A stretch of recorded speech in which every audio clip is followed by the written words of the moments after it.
प्रत्येक बातमी, प्रत्येक अपडेट MCR न्यूज घेऊन येत आहे राजकारण ते मनोरंजन, गुन्हेगारी ते शिक्षण, औद्योगिक जग ते खेळाच्या मैदानापर्यंतच्या सर्व महत्त्वाच्या घडामोडी। सर्वात आधी सर्वात अचूक माहितीसाठी पाहत रहा MCR न्यूज। जिथे नाही कोणी तिथे फक्त आम्ही। शिवसेना उद्धव बाळासाहेब ठाकरे पक्षाच्या वतीने या पत्रकार परिषदेमध्ये सर्व डिजिटल आणि प्रिंट माध्यमांचे मनपूर्वक स्वागत। माझ्या समवेत शिवविधी सेनेचे सन्माननीय ॲडव्होकेट सतीशजी मुळीक साहेब आहेत। लीगलचे आस्पेक्ट त्यांना बऱ्यापैकी माहीत आहेत आणि त्यांच्या सल्ल्याने त्यांना विचारून बऱ्यापैकी आम्ही काही भूमिका मांडण्याचा प्रयत्न करत असतो। काल सकाळी 1 वाजता मी पत्रकार परिषद पुण्यामधून घेतली होती आणि पुण्यातून पत्रकार परिषद घेताना मी काही मुद्दे महत्त्वाचे मांडले होते। त्याच्यामध्ये बेसिकली मी माझ्या प्रेसचे 3 महत्त्वाची कारणं मांडली होती। एक की मुख्यमंत्री देवेंद्र फडणवीस यांनी कृपया जजच्या खुर्चीमध्ये बसू नये। आपल्याकडे कोर्ट आहे, let them decide whether they are guilty or not. कुणी दोषी आहे का नाही हे ठरवण्याचं काम कोर्टाचं आहे। फडणवीस साहेब तुमचं काम फक्त आणि फक्त स्टेट बेटरमेंटसाठी काम करायचं आहे। एक दुसरं असं की या संबंधाने संस्थात्मक हत्या म्हणून ज्या अनेक लोकांना चौकशीच्या कक्षेत आणणं गरजेचं आहे। माझा परत शब्द आहे की चौकशीच्या कक्षेत आणणं गरजेचं आहे। आणि तिसरं महत्त्वाचं कारण मी कालच विषद केलं होतं की कॅरेक्टर असॅसिनेशन थांबवा। एखादं लेकरू इतकं त्याला छळलं जातं की ते मरण्याला अगतिक होतं आणि मेल्यानंतर सुद्धा त्या लेकराचं जर अशा पद्धतीने चारित्र्यहनन केलं जात असेल तर हे अत्यंत वाईट आहे। एका मुद्द्याकडे आलं पाहिजे। त्यानंतर 5 वाजता रणजितसिंह नाईक निंबाळकर यांची अख्खी वकिलांची फौज आली। मोठा माणूस आहे बिचारा, मोठा माणूस आहे, चिकार पैसा आहे, कारखाने आहेत, बँका आहेत, सगळं काही आहे।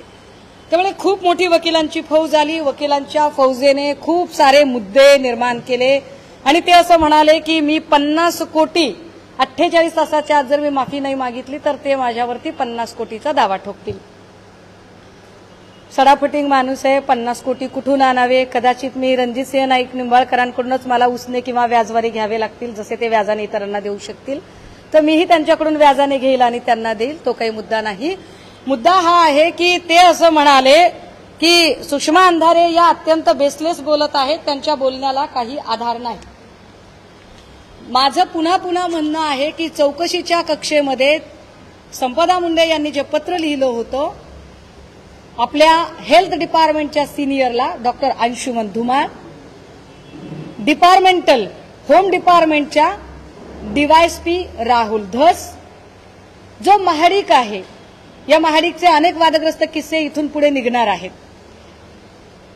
ते सिनियर PI महाडिक, खासदारांचे 2 PA। आता त्याच्यात युक्तिवाद असा केला की खासदारांचे 2 PA, खासदारांचं नाव कुठे घेतलंय? तर माझा परत प्रश्न आहे, मग नागटिळक आणि राजेश शिंदे कुणाचे PA आहेत सांगा बाबा। जर खासदार म्हणजे अमुक एक खासदार नाही तर हे दोघं कोणत्या खासदाराचे PA आहेत ते तुम्ही एकदा सांगा। आणि खालचे 2 लोक जे तिला तिच्या गावावरून आणि तिच्या आडनावावरून तिच्या जात समूहावरून तिला टॉर्चर करत होते ते API जायपात्रे आणि PSI पाटील।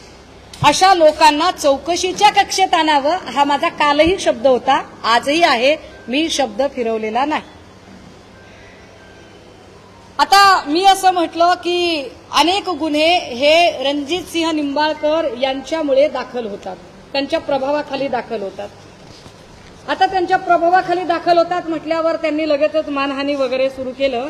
काल मी हा फोटो दाखवला होता आणि या मुलीला मी हजरही केलं होतं।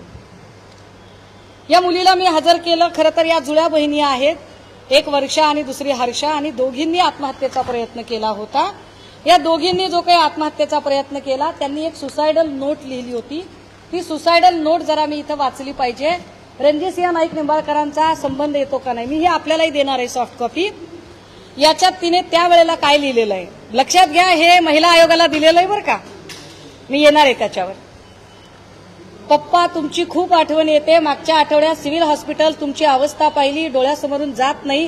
तुमच्यासारख्या खंबीर माणसाच्या डोळ्यात घटकोघटकी पाणी बघून आम्हाला हतबल झाल्यासारखं वाटतंय। मम्मी आणि आपल्या घरातले तुम्हाला बाहेर काढण्यासाठी रात्रंदिवस पळतायत. या महिन्यात तुम्ही काही दिवस मम्मी सोबत राहिलो, त्यामुळे ती ज्या परिस्थितीतून जात आहे ते तुम्हाला कसं सांगू हे कळत नाही. संतोष काकांनी तुमच्यावर केस टाकली. संतोष काकांनी, नाईक निंबाळकरांचे कार्यकर्ते, संतोष काकांनी तुमच्यावर केस टाकली. तेव्हा आम्ही दत्तू काकांकडे गेलो व तुम्ही असं चुकीचं का करताय, असं नका करू, आम्हाला पप्पांशिवाय कुणाचा आधार नाही असं म्हणून केस माघारी घेण्याची विनंती केली. त्यावेळी ते आम्हा दोघींना म्हणाले, काय म्हणाले ते, बाळ मी काही करू शकत नाही, आमच्यावर खासदार रणजितदादांचा खूप दबाव आहे. सुसायडल नोट मधला उल्लेख आहे हा. मी का काल नाव घेतलंय त्याचे आधार आहेत माझ्याकडे, की आमच्यावर खासदार रणजितदादांचा दबाव आहे असं फिर्यादीकर्त्याने सांगितलं. हे मुलगी सुसायडल नोट मध्ये लिहिते. नोट खूप मोठी आहे ही. याच्यात पुढे दत्तू काका असे बोलल्यावर आम्ही संतोष काकांच्या घरी गेलो, पण तिथे पोचल्यावर बाळू कदम आले आणि आता या बाळू कदमांची ऑडिओ मी ऐकवणार आहे आपल्याला. बाळू कदम आले आणि संतोष काकांना आम्हाला बोलू दिले नाही. लगेच दत्तू काका आणि बाळू कदम संतोष काकांना घेऊन गेले. तिथून आम्ही घरी आलो. संतोष काकांना घेऊन गेलेला बाळू कदम म्हणजे ज्याने आधी तुमच्यावर केस केली होती तोच तो.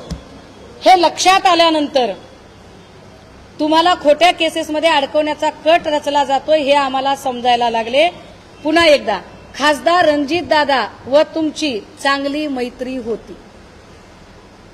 मी हे 4 पानी पत्र वाचून आपला वेळ घेणार नाही, पण याच्यात रणजित निंबाळकर यांचा किती वेळा उल्लेख आला हे पत्र सॉफ्ट कॉपीने आपल्याला कळेल. आपण ते नंतर आपापल्या माध्यमांवर दाखवावं. आता या सुसायडल नोट मध्ये जे त्या मुलीने लिहिले त्या मुलीचा फोटो मी आपल्याला दाखवला. ही मुलगी आयसीयूला होती. नशीब संपदा मुंडे हाताला लागली नाही, पण ही पोरगी हाताला लागली आणि वाचली. आता या मुलीने सुसायडल नोट करताना एक पत्र आयोगाला लिहिलं. मला कमाल वाटते. खरं तर महिला आयोग नावाच्या गोष्टीवर आता मला बोलायची इच्छा नाही. राजकीय पुनर्वसनासाठी जर काही माणसं त्याच्यावर बसवली जात असतील आणि सत्ताधाऱ्यांची हुजरेगिरी करणं हे जर त्यांचं परम कर्तव्य असेल तर त्यावर आम्हाला काही फार बोलायची इच्छाच नाहीये. तोंडही खराब करावं असं वाटत नाही. पण आयोगाचं काम असतं सक्षमीकरण, सबलीकरण, सहकार्य, समावेशन. समावेशन, समुपदेशन, सबलीकरण. आयोगाचं काम प्रेस घेणे नाही. काल मी जे प्रश्न उपस्थित केले ते पोलीस स्टेशन आणि पोलिसांवर केले. बाजूला पोलीस अधिकारी बसलेत, पत्रकार पोलीस अधिकाऱ्यांना प्रश्न विचारतात आणि पोलीस अधिकाऱ्यांच्या आधीच आयोग पटापटा राघू सारखा बोलायला लागला. मी आयोगाला प्रश्नच विचारलेले नाही. बरं, आता त्यांनी जे काही प्रश्नांची उत्तरं द्यायला लागले त्या उत्तरांमध्ये खरंच हे गरजेचं होतं का की या मुलीच्या कॅरेक्टर बद्दल का बोललं गेलं. पहिली गोष्ट, तुम्ही तिचं मेल्यानंतरचं कॅरेक्टर असोसिएशन करताय.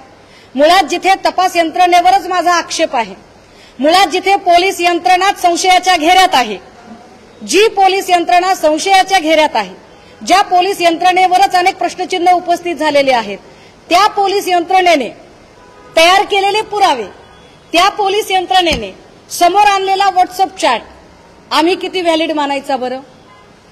आणि त्या व्हॉट्सअप चॅटच्या आधारे जर आयोगावर बसलेली एखादी व्यक्ती जर सांगत असेल की मुलीचं असं झालं तसं झालं, मग ते 2 ठिकाणी वगैरे, मुळात हा आयोग काय पद्धतीने काम करतो हे एकदा सांगितलं पाहिजे.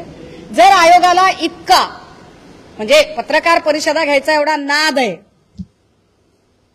आयोगाला जर एखाद्या मुलीबद्दल इतका कळवळा आहे, तर तो कळवळा वर्षा आगवणे आणि हर्षा आगवणे यांच्याबद्दल का आला नाही.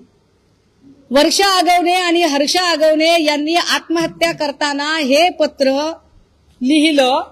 हे पत्र त्यांनी लिहिताना याच्यात ज्या सीसी दिलेल्या आहेत, किती तारखेचं पत्र हे, 8/11/2022. विशेष आयोगाला बघा काय लिहिलेलं आहे त्याच्यामध्ये. विषय, फलटण शहर तसेच ग्रामीण पोलीस स्टेशनचे काही अधिकारी व कर्मचारी तसेच सेंट्रल बँक ऑफ इंडिया शाखा गिरवीचे प्राधिकृत अधिकारी श्री किरण डुकरे. बघा चौकशीच्या कक्षेत नावं किती किती येत आहेत ती. बँक ऑफ इंडिया शाखा गिरवीचे प्राधिकृत अधिकारी श्री किरण डुकरे हे सर्व संगनमत करून माझे वडील श्री दिगंबर रोहिदास आगवणे व आई सौ जयश्री दिगंबर आगवणे यांच्यावर राजकीय द्वेषबुद्धीने विद्यमान खासदार रणजित सिंह नाईक निंबाळकर यांच्या सांगण्यावरून, पुन्हा एकदा याच्यात हा उल्लेख आलाय, हा उल्लेख आजचा नाही साहेब, हा उल्लेख 2022चा उल्लेख आहे. हे शासनाला गेलेलं पत्र आहे. रणजित सिंह म्हणाले ना की माझा काही इंटरफिअर नाही, पीडित लोकांनी लिहिलेली पत्र आहेत आणि त्याचे पुरावे मी आपल्यासमोर देते की रणजित सिंह नाईक निंबाळकर यांच्या सांगण्यावरून वेगवेगळ्या खोट्या फौजदारी केसेस दाखल करून त्यांना त्रास देऊन भीतीचे वातावरण तयार केल्यामुळे 6/11/2022 रोजी नैराश्यामुळे व मानसिक ताणतणावामुळे आत्महत्येला सामोरे.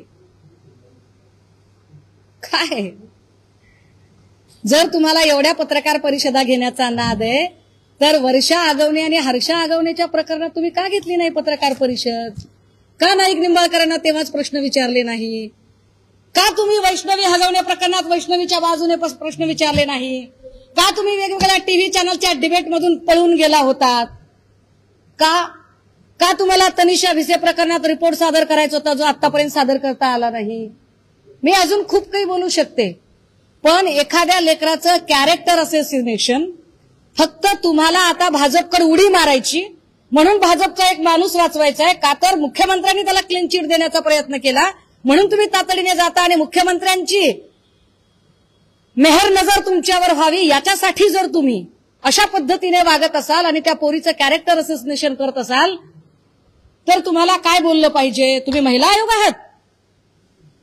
महिला आयोग असा बदनामी करत नसतो कुठल्या बाईची. म्हणजे मला सुनील तटकरेंना या पत्रकार परिषदेच्या निमित्ताने सांगायचंय, आवरा जरा माणसं, आवरा. चुकीच्या लोकांना चुकीच्या ठिकाणी बसून पक्ष धोक्यात आणू नका आणि महिला आयोगाला काळीमा फासू नका, महिला आयोगाच्या कारकिर्दीला कलंक लावू नका. अशा पद्धतीने वागून तटकरेजी, संघटना सध्या तुमच्याचकडे आहे त्यामुळे द्या लक्ष याच्याकडे. या सगळ्यांमध्ये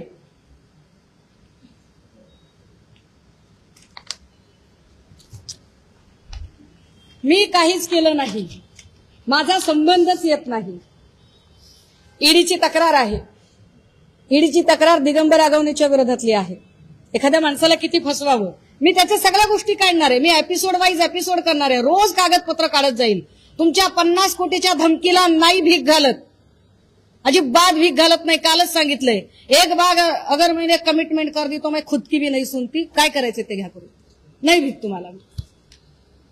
या बेल ऍप्लिकेशन या सगळ्या ईडीचे जर सगळे डॉक्युमेंट बघितले आणि ईडीची जर सगळी ऑर्डर नीट अभ्यासली, 45 पानाची आहे त्यामुळे मला वाचणं शक्य होणार नाही एवढी सगळी, ही मी आपल्याला सॉफ्ट कॉपी द्यायला तयार आहे.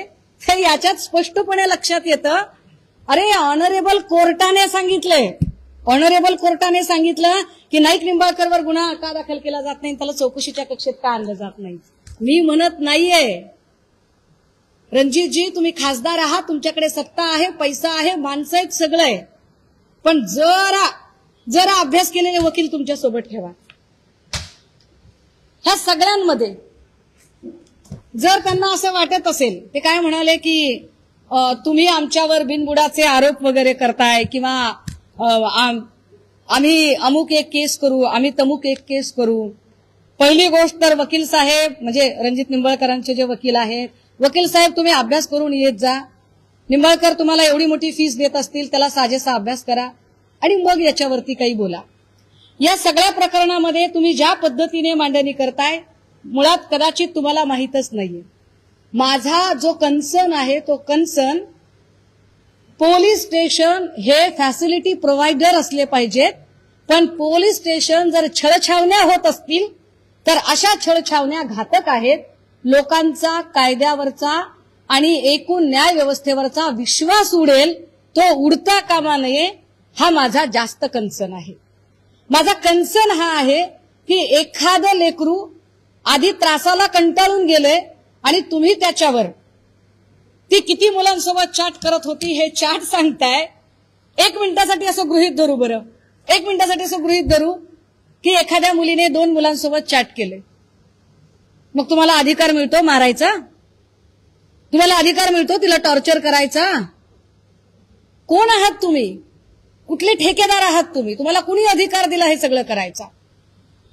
एखादी मुलगी ती तिचं आयुष्य जगताना तुम्ही तिच्या संबंधाने असणाऱ्या ज्या सराउंडिंग आहेत त्यावर न बोलता पत्रकार जेव्हा पोलीस अधिकाऱ्याला प्रश्न विचारतायत, माझ्याकडे एक केस आहे, मी त्याच्यामध्ये नाव डिस्क्लोज करू इच्छित नाही, पण माझ्याकडे इतक्या काही चॅट आहेत, त्याच्यातल्या एवढ्या काही चॅट आहेत की काय पद्धतीने पोलीस अधिकाऱ्यांनीच, मला हे दाखवायला पण लाज वाटते अक्षरशः की काय गलिच्छ पद्धतीने हे सगळं केलं गेलं. पण याच्यात ऑनरेबल कोर्टाची एक ऑर्डर आली आहे. तुम्हाला आठवत असेल की एक महिला एका पोलीस अधिकाऱ्यावर तिने तक्रार अर्ज दाखल केला आणि तिचं पण फोटो चुकीचे लावून तिच्याबद्दल अत्यंत चुकीच्या वदंता पसरवल्या गेल्या. तिने त्या संदर्भाने कोर्टाकडे अपील केलं. कोर्टाने याच्यामध्ये एक वर्डिक्ट दिलंय बेल ऑर्डर देताना आणि त्याच्यामध्ये कोर्टाने 23 सप्टेंबर 2025 ला कोर्ट काय सांगतं बघा. This is an application for anticipatory bail. The applicant is apprehending her arrest in crime number 1633 of 2024 registered with Kalwa Police Station for the offence punishable under section 35308 761(2) of the Bharatiya Nyay Sanhita 2023. I have heard learned counsel for the applicant for some time. Learned counsel for the applicant submits that the applicant had lodged the complaint against the present first informant, who is Assistant Commissioner of Police. मी कोर्टाचं वाचते हा निकाल. Who is Assistant Commissioner of Police for gang rape. It is submitted that the present FIR alleging extortion is lodged as a counter blast to the said complaint lodged by the applicant. Okay. पुढे असं सांगितलंय की I have pursued the FIR. The first informant has made very serious allegation. The first informant has alleged that even ex-judges are the members of extortion gang of the applicant. The said allegation reads thus. की असं सांगितलं गेलं की जज आणि बाईची मिळून टोळी आहे आणि ते लुटतात वगैरे काय म्हटलं होतं. कोर्टाने स्पेसिफिक पॅरा कोट केलाय आणि कोर्ट असं सांगतंय. त्यानंतर काही दिवसांनी तिने माझे विरुद्ध तसेच सहाय्यक पोलीस आयुक्त कार्ले यांचे विरुद्ध गँगरेप केल्याच्या तक्रारी अर्ज केल्याचे समजले.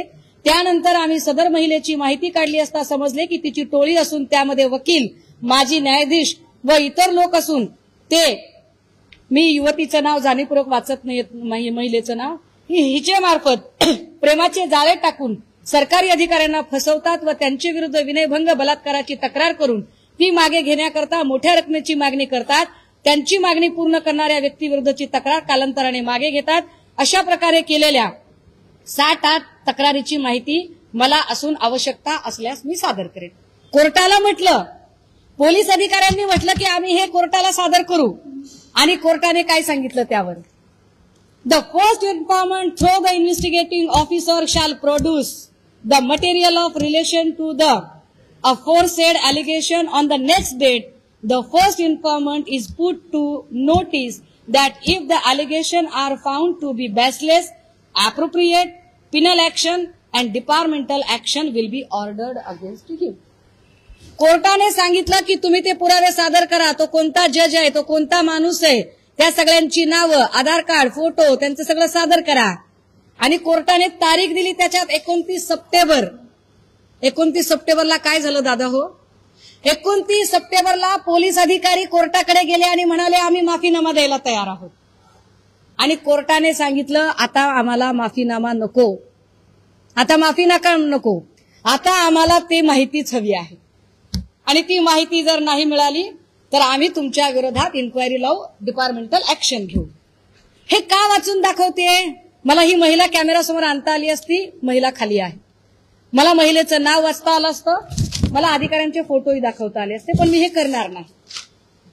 मुद्दा काय आहे की इथे ज्या पोलीस अधिकाऱ्यांच्या बद्दल कोर्टाने हे सुनावलेलं आहे याचा दुसरा अर्थ पुन्हा एकदा तोच होतोय की पोलीस स्टेशन छळछावण्या होत आहेत का? पोलीस स्टेशन हे फॅसिलिटी प्रोव्हायडर असले पाहिजेत, रक्षकच कायद्याचे भक्षक होत आहेत का? आणि अशा खाकी वर्दीच्या आड ज्यांच्याकडे आम्ही अपेक्षेने बघतो, जर तेच कायद्याचे भक्षक होत असतील तर त्यांना पनिश करायचं सोडून त्यांची बाजू घेऊन ज्यांच्यावर आरोप आहेत, जे सदोष आहेत, ज्यांना आम्ही गुन्हा केलाय असं मानतोय, अशा लोकांच्या सांगण्यावरून तुम्ही महिलेचं कॅरेक्टर असोसिएशन करता. कालचे व्हिडिओ फुटेज काढा. काल महिला आयोग जिथे बसला होता त्यांच्या मागचे सगळे चेहरे झूम करा, इन्सर्ट मध्ये टाका. हे सगळेच्या सगळे चेहरे नाईक निंबाळकरांचे कार्यकर्ते आहेत. तुम्ही कोण म्हणून गेला होता? तुम्ही नाईक निंबाळकरांचे समर्थक म्हणून गेला होतात की तुम्ही आयोगाचे पदाधिकारी म्हणून गेला होता? तुम्हाला काय अधिकार आहे एका लेकराचं तुम्ही कॅरेक्टर असोसिएशन करण्याचा?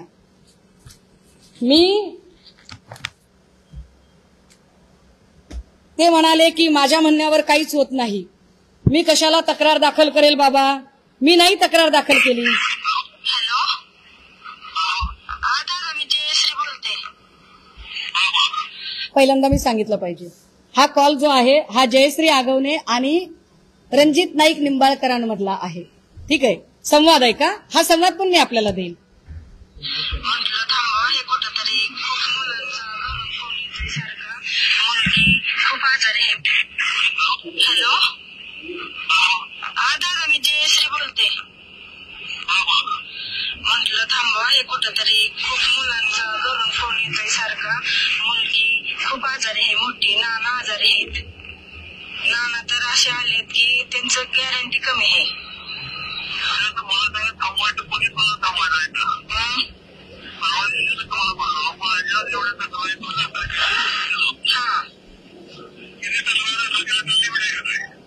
किती आता मी काय बघितलं नाही दादा. थांबवा पण तुमच्या आता तुम्ही कुठेतरी मी काय म्हणते, मी शब्द देते तुम्हाला, त्यांना बाहेर येऊ द्यात, मी स्वतः समोर घेऊन येते त्यांना. पण हे थांबवा, खरंच मुलगी खूप आजारी आहे. त्या दिवशी पप्पांना त्यांना भेटायला गेल्यापासून तिला भेटली. तुम्ही मोठे आहे, तुम्ही आपण आज एकत्र राहिलो, एकत्र 10-12 वर्ष झालं आपण एकत्र काढले. हा पूर्ण कॉल मी आपल्याला पाठवते. हा कॉल हा संवाद आत्ता या 8 दिवसातला हा संवाद आहे. आता मिटवण्याची भाषा रणजित नाईक निंबाळकर करतात. जे नाईक निंबाळकर काल म्हणत होते की माझा या सगळ्या प्रकरणांशी काय संबंध आहे, माझा संबंधच नाही, आगवणेचा आणि माझा तर अजिबातच संबंध नाही, आगवणेवर अशाच केसेस पडलेल्या आहेत. त्या आगवणेची बायको म्हणते की दादा मिटवून घ्या, आणि ते म्हणतात की सुरुवात कुणी केली. म्हणजे यांच्या प्रभावाखाली यांनी अधिकाऱ्यांना आपल्या सत्तेचा गैरवापर करत त्यांना त्रास दिला, हे या ऑडिओवरून स्पष्ट होते. नाईक निंबाळकरांना मला अजून धमक्या जर द्यायच्या असतील तर त्यांनी द्याव्यात. मी पण पुणेकर आहे, तुम्ही मला धमक्या द्या, मी तुम्हाला अजून एक एपिसोड ऐकवेल, मी अजून तुमचे सगळे डॉक्युमेंट काढेल. मग 234 कोटीचं कर्ज कसं घेतलं, स्वराज डेअरीचं काय झालं, स्वराज डेअरी कुठे ग्रुपला कशी विकली, कुठे ग्रुपचा त्याचा परिणाम ज्ञानराधा बँकेवर कसा झाला, कुठे आत कसा गेला, याची सगळी सिरीज मला ही बाहेर काढता येऊ शकेल आणि मी ती काढेन. त्यामुळे मला धमकावू नका. मी लहान माणूस आहे, मी तोड पाण्यातला नाहीये. मला जर पैसे आणि सत्तेची हाव असती तर मी कदाचित सत्ताधाऱ्यांच्या बाजूला बसले असते, पण मी सत्ताधाऱ्यांपेक्षा मी सत्याच्या बाजूने आहे. माझ्यावर तुमच्या धमक्यांचाही प्रभाव होणार नाही आणि तुमच्या आमिषांचाही प्रभाव होणार नाही. हा, पण मी उर्मट नाही, मी विनम्र आहे. मी अत्यंत नम्रतेने सांगते, पुन्हा एकदा सांगते माध्यमांच्या समोर, medical officer doctor Anshuman Dhumal, DySP Rahul Dhas, senior PI Mahadik, API Jaypatre, PSI Patil, 2 PA Shinde आणि नागटिळक, स्वतः रणजित सिंह नाईक निंबाळकर, ही सगळी माणसं चौकशीच्या कक्षेत आली पाहिजेत. मी नम्र माणूस आहे, आपण मला तिथून धमक्या द्यायची गरज नाही. मी निहत्ती, काय माझ्याकडे काही माणसं नाहीत, हत्यारं नाहीत, काय नाही. मी निहत्ती फलटणला यायला तयार आहे. मी 2 किंवा 3 तारखेला फलटणला स्वतः येते. काय तुमची लोक माझ्या अंगावर घालायची ती घाला, काय हल्ले करायचे ते करा. मेलेल्या लेकराचं तुम्ही कॅरेक्टर असोसिएशन केलंय म्हटल्यावर आमच्यासारख्यांच्या बाबतीत तर तुम्ही काही करू शकताय. तर तुम्हाला जे करायचंय ते करा, मी लढणार आहे. आणि होय, मी फलटण पोलीस स्टेशनला येणार आहे. फलटण पोलीस स्टेशनला येण्याची माझी तारीख 2 किंवा 3 असेल, ही माध्यमांच्या समोर आता स्पष्ट करतो. थँक्यू.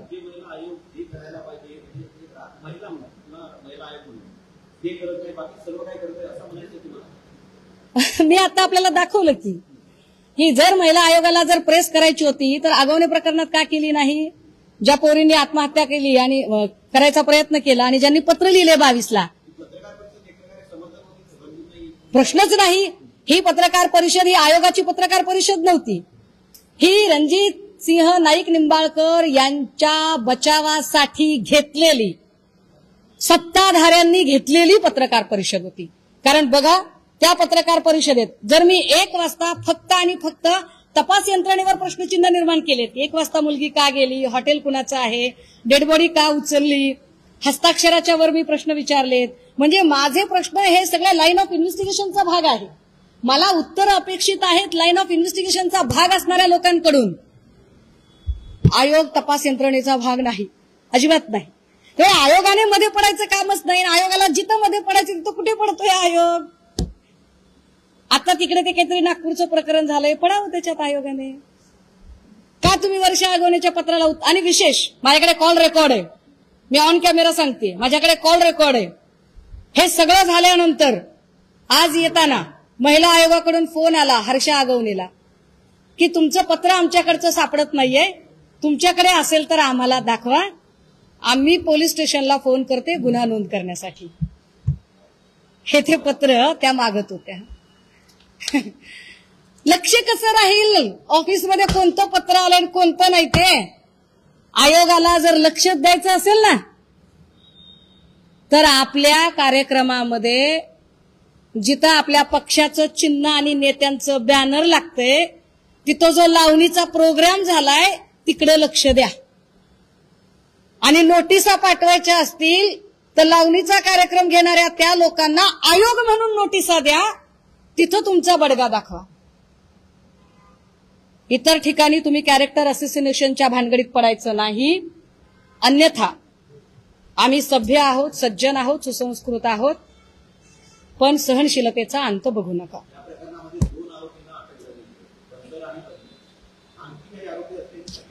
माझं म्हणणं आहे की या प्रकरणामध्ये सरळ सरळ दिशाभूल केली जाते. माझं म्हणणं आहे की या प्रकरणामध्ये बनकर आणि बदने हे तर असतीलच, प्रश्नच नाही, पण दोघेच असतील ही शक्यता मला धुसर वाटते. मला याच्यापेक्षा जास्त लोक वाटतात आणि म्हणून मी म्हणते, आणि प्रश्न विचारणे माझा अधिकार आहे. मी शंका उपस्थित केल्यावर तुम्ही कसं काय माझ्यावरती मला धमकावता आणि माझ्यावर केसेस टाकायची भाषा करता? ही कोणती पद्धत आहे? मी म्हटलं का की नाईक निंबाळकरने खून केलाय? मी म्हणते की नाईक निंबाळकरांना चौकशीच्या कक्षेत घ्या. आणि का घ्या? तर 4 पानी पत्रामध्ये तसा उल्लेख आहे. मी 4 पानी पत्राच्या आधारे बोलते आणि त्यांना चौकशीच्या कक्षेत घेतलं पाहिजे. नाही घेतलं तर मला फलटण पोलीस स्टेशन समोर जाऊन बसावं लागेल. मी बसेन.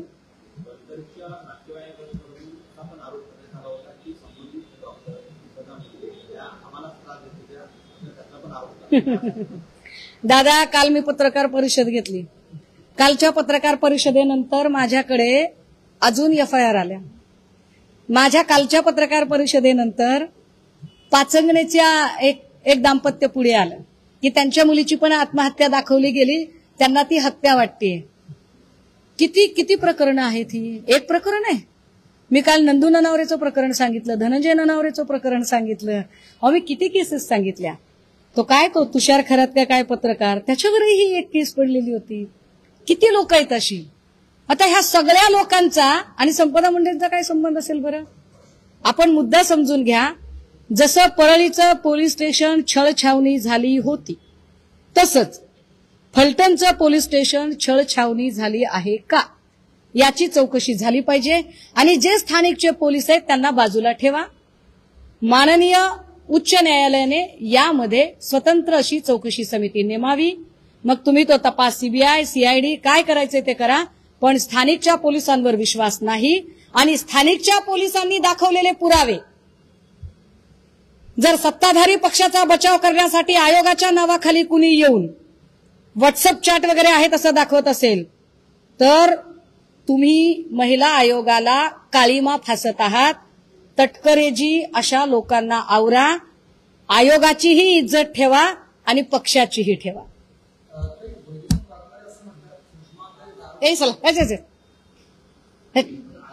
चिल्लर लोकांना नका बोलू.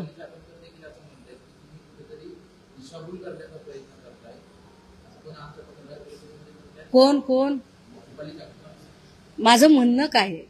माझे प्रश्न लाईन ऑफ इन्व्हेस्टिगेशनच्या संदर्भाने आहे. माझे प्रश्न चौकशीसाठीचे आहे आणि चौकशीचा भाग चाकणकर नाहीत.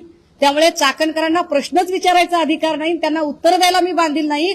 चाकणकरांनी एकदा जाहीर करावं की त्या नाईक निंबाळकरांच्या बाजूने पत्रकार परिषद घेत आहेत, मग मी नक्की उत्तर देईन. आयोग म्हणून त्यांना प्रश्न विचारायचा अधिकार नाही, त्यांनी नाही विचारावे मला. त्यांनी नाईक निंबाळकरांच्या समर्थक प्रवक्त्या म्हणून नक्की बोलावं.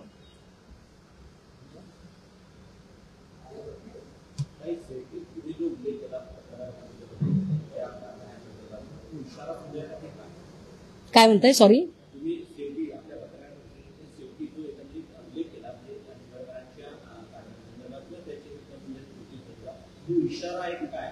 नाही इशारा नाही दादा, जे वास्तव घडलंय ते. आणि अनेक गोष्टी आहेत. ते म्हणतायत ना की माझा कुठे संबंध नाही. मी किती केसेस सादर करू बरं? मी रोज एक प्रकरण घेऊन मीडिया समोर येईल, मी रोज एका विक्टीमला पुढे घेऊन येईल. त्यामुळे त्यांच्या जर डोक्यात असेल की बाई आहे आणि आम्ही तिला कसंही करून धमकावू शकतो तर हे वाईट आहे. कारण ज्यांचं लेकरू गेले, ज्यांचं काळीज करपलंय, ज्यांची कूस रिकामी झाली, तुम्ही त्यांच्या जखमेवर मीठ चोळू नका. किमान तुम्ही सौजन्य म्हणून तरी शांत राहिलं पाहिजे. पण काय करावं आता? आयोगावर महिला काम करते आणि तिच्याकडे ते सौजन्य नसतं, काय करणार?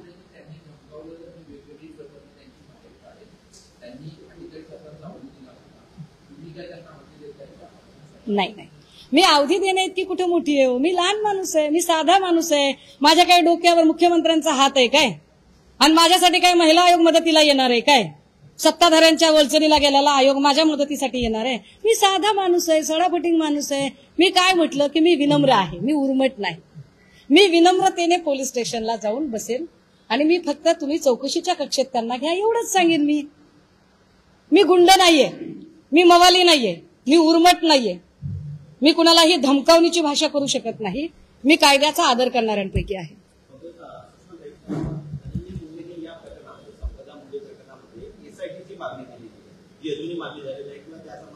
सरकार काही बोलत नाही. संबंधित पोलीस स्टेशन अडचण असेल ते कर्मचारी त्यांच्याकडून तपास काढून इतर यंत्रणेकडे किंवा एसआयटी स्थापन करू, अशी काही मागणी आहे? माझी मागणी आहे की माननीय उच्च न्यायालयाने स्वतंत्र चौकशी समिती नेमावी, जी अक्षय शिंदे प्रकरणात पण आपल्याकडे नेमली होती. तेव्हाही मी म्हटलं होतं की अक्षय शिंदेचा एन्काउंटर नाही, हत्या आहे. आणि कोर्टाने त्या संबंधाने आपलं म्हणणं मांडलं. मी सोमनाथ सूर्यवंशी प्रकरणामध्येही ही कस्टडियल डेथ आहे हे फार प्रकर्षाने मांडत होते आणि कोर्टाने ते मान्य केलं.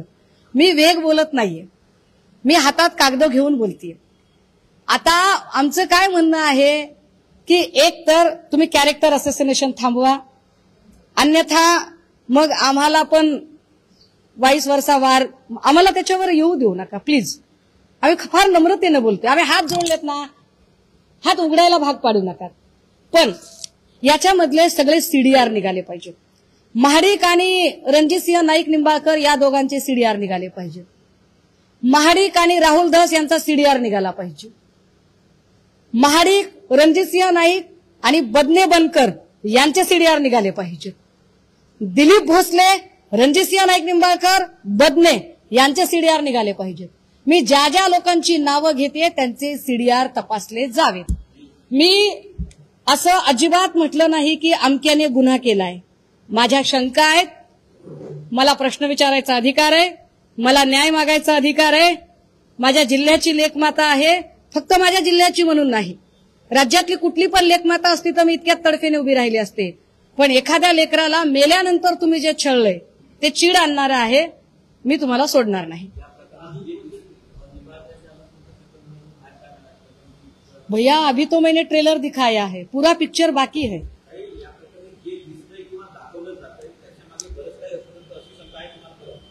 माझं स्पष्ट म्हणणं आहे, ज्या पद्धतीने रोहित वेमुल्लाची संस्थात्मक हत्या झाली, हा संस्थात्मक हत्येचा प्रकार आहे. It's a clear cut institutional murder case. आणि ती इन्स्टिट्यूशनल मर्डर केस ट्रीट करण्याच्या ऐवजी तिचं कॅरेक्टर असोसिनेशन करणं हे वाईट आहे. आणि पुन्हा पुन्हा त्यावरतीच येते की कृपया हे थांबवा. महिला आयोगाला हे शोभत नाही. आयोगाची गरिमा राखा. तटकरे साहेब, ती गरिमा राखणं तुमच्या हातात आहे. एवढंच सांगेन.